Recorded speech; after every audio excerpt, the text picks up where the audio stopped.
প্রেম করে বিয়ে করেছিলেন বরিশালের তরুণী লামিয়া আক্তার বর্ষা, কিন্তু সেই ভালোবাসার বিয়ে পরিণত হল মৃত্যুর ঘটনায়। মাত্র ৩ মাসের দাম্পত্য জীবনের পর বৃহস্পতিবার রাতে নিজের ঘর থেকে উদ্ধার হল তার নিথর দেহ। শ্বশুরবাড়ির সবাই পলাতক।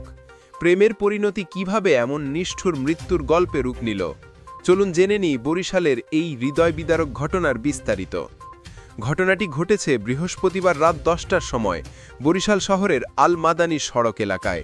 ওই সময় স্থানীয়রা একটি বাসা থেকে লামিয়া আক্তার বর্ষার মরদেহ দেখতে পান। বর্ষার বাবার নাম বেলায়েত খান, তিনি কাউনিয়া ব্রাঞ্চ রোড এলাকার বাসিন্দা।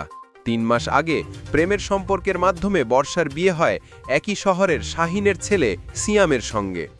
কিন্তু বিয়ের পর থেকেই শুরু হয় দাম্পত্য কলহ। প্রায় প্রতিদিনই ছোটখাটো ঝগড়া, পরিবারের অশান্তি এবং নির্যাতনের অভিযোগ।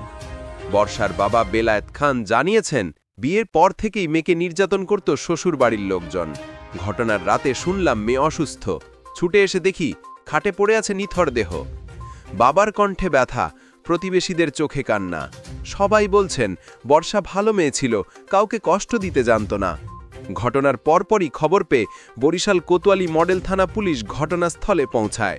পুলিশ জানিয়েছে, লাশ উদ্ধার করে সেবাচিম হাসপাতালের মর্গে পাঠানো হয়েছে। প্রাথমিকভাবে ধারণা করা হচ্ছে এটি হত্যাকাণ্ড। পুলিশ আরও জানিয়েছে, ঘটনার পর থেকেই শ্বশুরবাড়ির সকল সদস্য পলাতক, তাদের খোঁজে অভিযান চলছে। প্রেমের সম্পর্ক থেকে বিয়ে, তারপর ৩ মাসেই মৃত্যু। এই ঘটনাটি আবারও প্রশ্ন তুলছে, ভালোবাসা, বিশ্বাস আর পারিবারিক সহিংসতার সীমারেখা কোথায়। বিশেষজ্ঞরা বলছেন, বাংলাদেশে গৃহবধূ নির্যাতনের ঘটনা দিন দিন বাড়ছে। কিন্তু প্রেমের বিয়ের পরও যদি এমন পরিণতি হয়, তাহলে সমাজের কোথাও না কোথাও ভাঙন ধরেছে। পুলিশ বলেছে, ময়নাতদন্তের রিপোর্ট এলে মৃত্যুর সঠিক কারণ জানা যাবে। তবে বর্ষার পরিবারের দাবি স্পষ্ট, তাদের মেয়েকে হত্যা করা হয়েছে। একজন মেয়ের জীবনের গল্প এমন পরিণতি পেতে পারে না। প্রেম থেকে শুরু হয়ে শেষ হবে মৃত্যুর মধ্য দিয়ে। আপনি কি মনে করেন, এই ধরনের ঘটনার দ্রুত বিচার হওয়া উচিত নয় কি?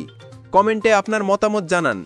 আর যদি আপনি ন্যায় বিচারের পক্ষে থাকেন, ভিডিওটিতে লাইক দিন, শেয়ার করুন এবং চ্যানেলটি সাবস্ক্রাইব করুন।